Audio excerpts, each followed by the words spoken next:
임상훈의 뉴스 하청 공장.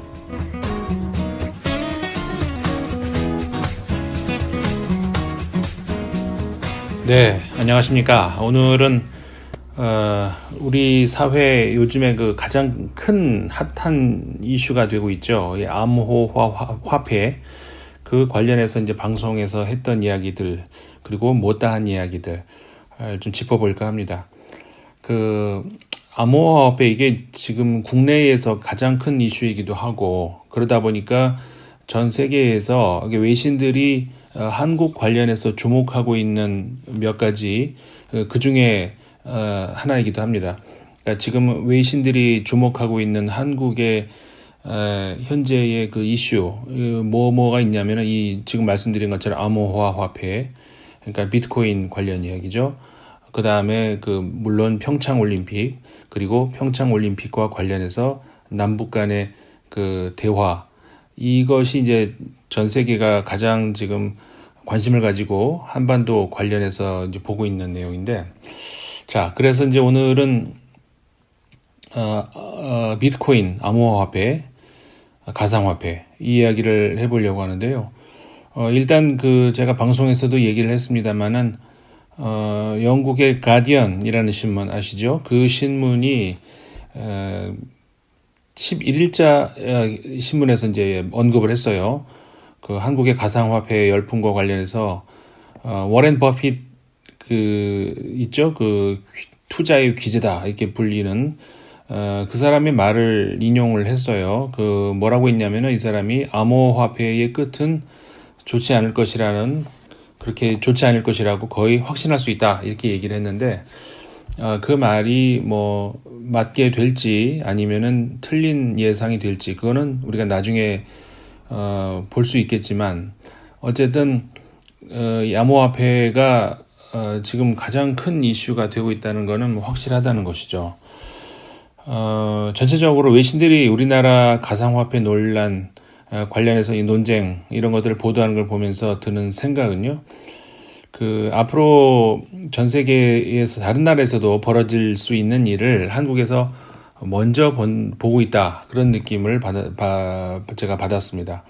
한국에서 투자자, 그 다음에 정부, 그 다음에 국민들 간에 여러 가지 반응들이 있죠. 그런 거를 굉장히 외국에서도 예의주시하고 있다는 것, 그런 느낌을 받았다는 것이고, 조금 전에 말씀드린 영국의 가디언 신문 같은 경우에도 한국에서 벌어지고 있는 이 가상화폐 열병, 여기에 대해서 양면적인 현상을 이제 보도하고 있는 것 같은데요.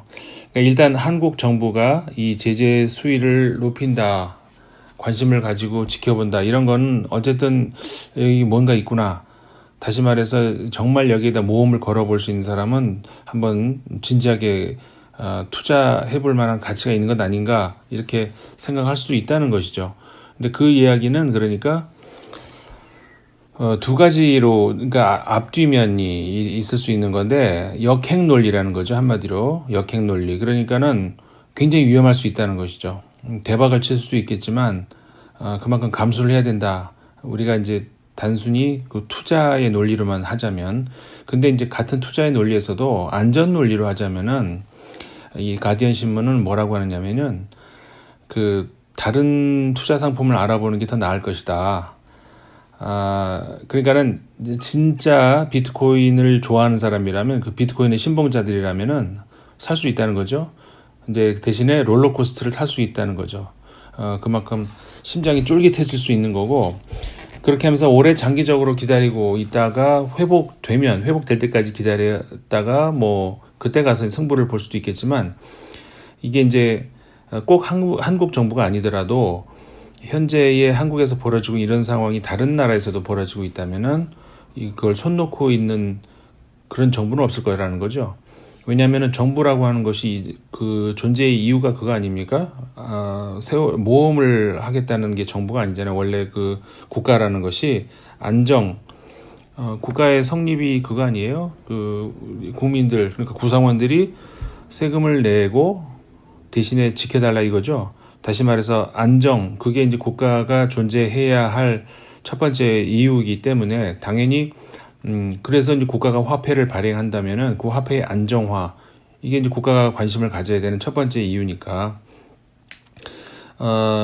이 통화 시스템을 안전하게 보호하고자 하는 그런 거. 그 다음에 암호화폐가 문제가 된다라고 생각이 된다면 당연히 행동을 할 수밖에 없다는 것이죠. 행동에 나설 수밖에 없는 것이 국가의 입장이라는 것이고, 유난히 한국 정부가 유난을 떤다, 그건 아니라는 것이죠.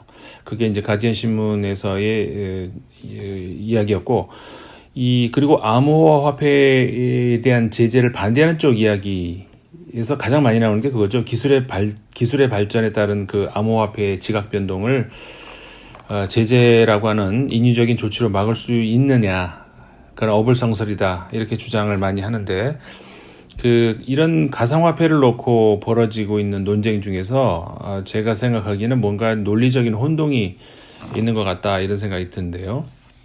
그러니까 가상화폐에 대한 제재에 대해서 항변하는 사람들의 논리를 보면은 정부의 제재가 기술의 진보에 대한 저항이다, 이렇게 생각을 하는 건지, 아니면은 과도한 투기 세력에 의한 경제 질서 위협을 거기에 대체하는 거라고 생각하는 건지, 아니면 이 둘을 좀 혼동하고 이야기하는 것인지, 이런 생각을 하게 된다는 거죠. 예를 들어서 정부의 개입을 이야기하면은 바로 이 블록체인과 암호화폐에 대한 폄훼다, 한 모 학자 그렇게 얘기를 했었죠. 그렇게 반박을 하는 것을 이제 종종 우리가 보는데, 이게 이익 당사자들이 그런 주장을 한다면은 뭐 이해할 수 있죠. 그렇게 주장할 수 있는데, 학자층에서, 식자층에서 왜 정부의 개입과 제재를 기술에 대한 저항이라고, 뭐 그 사람들 표현으로 하자면 폄훼라고 하는 건지, 이건 이해하기가 참 어렵다는 겁니다. 바로 그 관점에서 아까 말씀드렸던 가디언의 그 기사를 이해할 수가 있다는 건데요. 비트코인이라는 것이 제한된 매장량을 채굴을 해서 제한된 공급을 가지고 또 그 수요의 정도에 따라 가격이 천차만별이 될 수 있다는 그런 점에서, 과거의 그 귀금속 같은 그런 광물의 채취, 이거하고도 비교할 수가 있다는 거죠. 과거 귀금속 채굴, 그 다음에 거래를 정부가 그냥 방치하고 놔두지는 않았었죠. 누가 나 금 캔다, 그럼 그걸 캐라, 그러지는 않았다는 거예요. 그건 항상 정부가 관리를 했었죠. 뭔가 이게 사회적 규모에서 현상이 될 때는 그게 기술의 진화라 하더라도 동시에 그렇게 되면은 과열 투기도 함께 진화를 하게 되겠죠. 그렇기 때문에 어떤 형태로든 정부는 관여할 수밖에 없다는 겁니다. 가디언이 바로 그 점을 한국의 사례를 들어서 지적을 한 거였었고요. 그러니까 한마디로 얘기해서 외신들이 계속 지적하고 있는 가장 중요한 부분은 과열이라는 대목입니다. 무슨 얘기냐면은, 우리나라에서 현재 이루어지고 있는 가상화폐의 거래 금액이 지금 미국보다도 높다는 거, 이렇게 나와 있거든요. 전 세계에서 가장 높은 가격에 이루어지고 있고, 30%의 프리미엄까지 부담해가면서 거래가 이루어지고 있다, 이렇게 보도가 나오지 않습니까? 그러니까 한 국가의 경제 수준을 감안했을 때 이게 감당할 수 있는 수준을 넘어섰다면, 그래서 언젠가는 이게 그 토양 자체를 오염시킬 가능성이 있다면은, 그럼 무정부 상태가 아닌 이상은 어떠한 정부를 막론하고 이걸 강 건너 불구경 하듯이 두고 볼 수만은 없다는 것이죠. 그러니까 프랑스의 르피가로 신문이 12일자에 보도한 내용을 보면요, 현재 세계 시장의 비트코인 거래량의 20% 정도가 한국에서 이루어지고 있다고 합니다. 이거는 한국의 경제 규모보다도 10배나 큰 규모라는 건데요. 결국 이 비트코인이 일부 투자자들한테는 뭐 지금까지도 엄청난 이익을 안겨다 준, 그건 사실이죠. 반면에 일반 국민들한테는 앞으로 너무 큰 위험 요소를 안겨줄 수 있기 때문에 당연히 한국 정부가 규제하려고 하고 있는 것이다, 이렇게 이제 이 신문이 보도를 하고 있죠. 르피가로 신문이 지난 12일자에서 보도했던 내용입니다. 중앙은행에 의해서 독점화된 화폐, 여기에 대응하겠다, 이런 취지로 만들어진 게 처음에 그 가상화폐의 존재 이유였죠. 탄생 이유였는데, 근데 이 독점 화폐 체제보다 혼란만 더 가중시킨다면은 국민들이 이걸 원할 이유가 없는 거죠. 자, 지금 청와대에 청원이 올라가 있다, 20만 명이 넘었다, 다 알고 계실 겁니다. 근데 주로 젊은 층이다, 20대라고 이제 얘기를 하는데, 그래서 이제 외신들도 그런 얘기를 해요. 이게 이제 현 정부의 주 지지층과 중복되는 세대다, 이게 아이러니다, 이런 보도를 하는데, 특히 이제 일본의 니케이 신문이 그렇게 보도를 했거든요. 지난 13일자, 1월 13일자 보도에서. 그러면서 이제 이게 문재인 정부의 딜레마다 이렇게 소개를 하고 있는데, 현 정부의 주 지지층과 겹친다.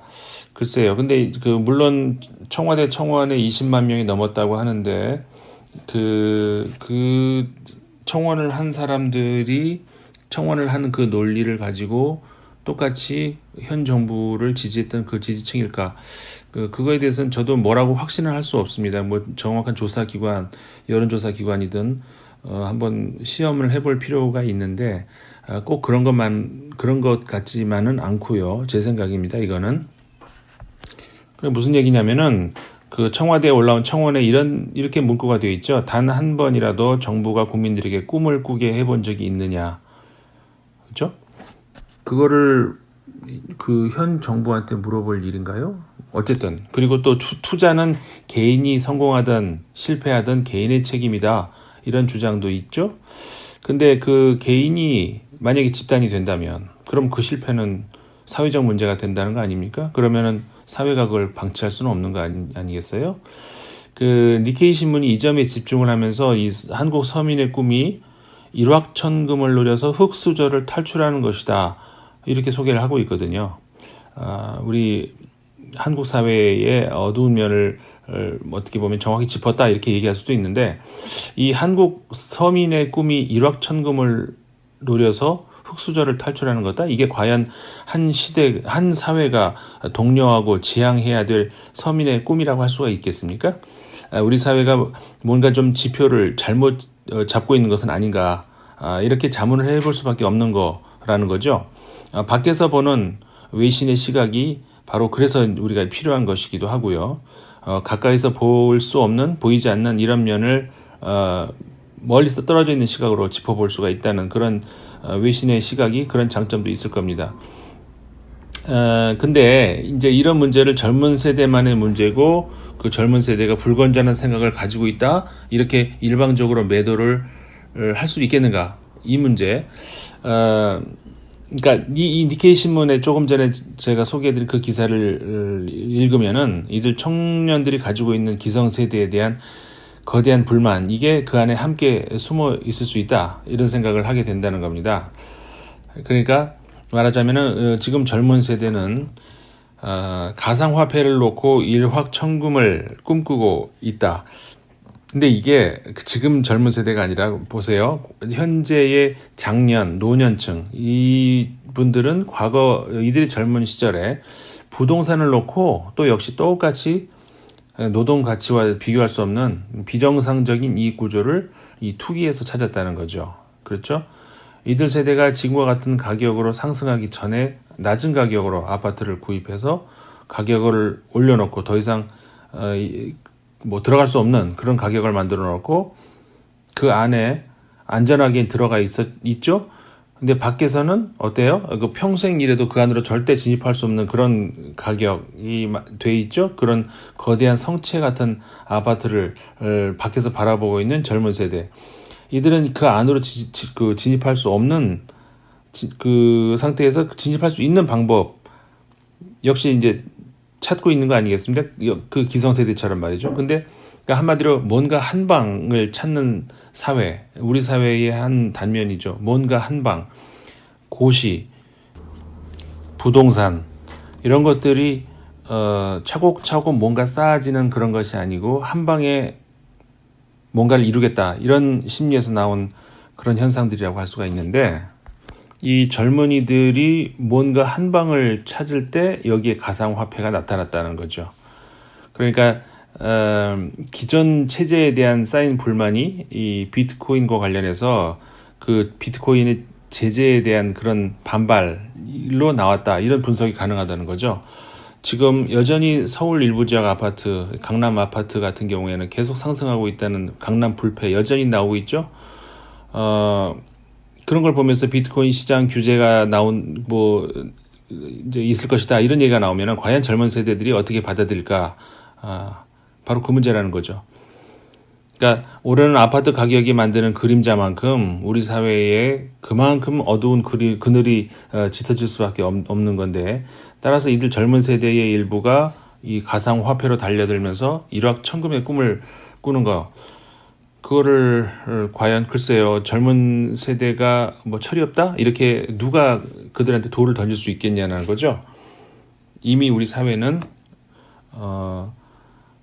일확천금을 꿈꾸고, 그래서 뭔가 한 방으로 올라설 수 있는, 만약에 그런 기회가 없다면은 올라설 수가 없는 그런 사회가 돼버렸는데 말이죠. 우리 사회가 또 한 번 돌부리에 걸려서 넘어지는 그런 위기를 당하지 않으려면은 사실 모든 세대가 다 자각하지 않으면 안 되는 거죠. 니케이 신문에 따르면은요, 아까 소개해드린 그 기사, 한국의 가상화폐 거래소 보안이 굉장히 여전히 취약하다고 합니다. 이거 뭘 의미하냐면은 흔히 우리가 많이 의심하는 북한의 어떤 해킹, 아니면 북한이 아니라 어떤 다른 주체가 될 수도 있고, 이런 해킹의 위험에 너무나도 무방비로 순진하게 노출되어 있다고 합니다. 그러니까는 뭐 사실 우리가 상상하기도 싫지만, 만약에 그런 피해가 왔다, 어떤 이유에서든 간에 가상화폐 대란이라도 벌어졌다 이렇게 되면은 그 피해는 누가 감당을 해야 되죠? 그래도 그 피해를 그냥 개인의 피해라고 할 수가 있을까요? 그건 아니죠. 국민 모두에게 돌아갈 그 피해가 그렇다면은 현 단계에서 정부가 손을 놓고 있어야 되겠는가? 그건 아니죠. 저는 그건 아니라고 보고요. 국민 모두에게 돌아갈 피해를 현 단계에서 정부가 손을 놓고 있어야 되겠는가? 그렇게 우리가 볼 수는 없다는 겁니다. 더 이상 정부의 관여를 미룰 수 없는 상황으로 왔다 이렇게 할 수가 있는 것이고요. 하지만 사실 이 규제 강화라는 거는 참 어느 정부가 됐든 인기 없는 정책일 수밖에 없죠. 더구나 올해 지방선거가 있죠. 선거를 앞둔 정권이 이 규제라고 하는 카드를 들 수 있을 거라고 우리가 좀 기대를 하기가 어렵다는 겁니다. 당연히 정부 입장에서는 유보적일 수밖에 없죠. 굉장히 조심스럽겠죠. 결국 선거를 앞둔 이 상황에서 규제를 유보한다. 이것이 우리가 객관적으로 현명한 선택이다라고 꼭 봐줄 수만은 없다는 겁니다.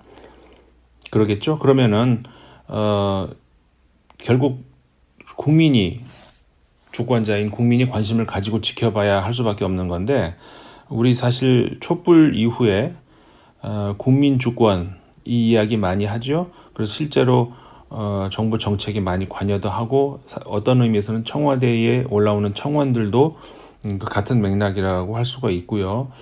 저는 이 동력이 잘 현명한 관리가 돼서, 그러니까 관리라는 것은 국민 스스로의 관리죠.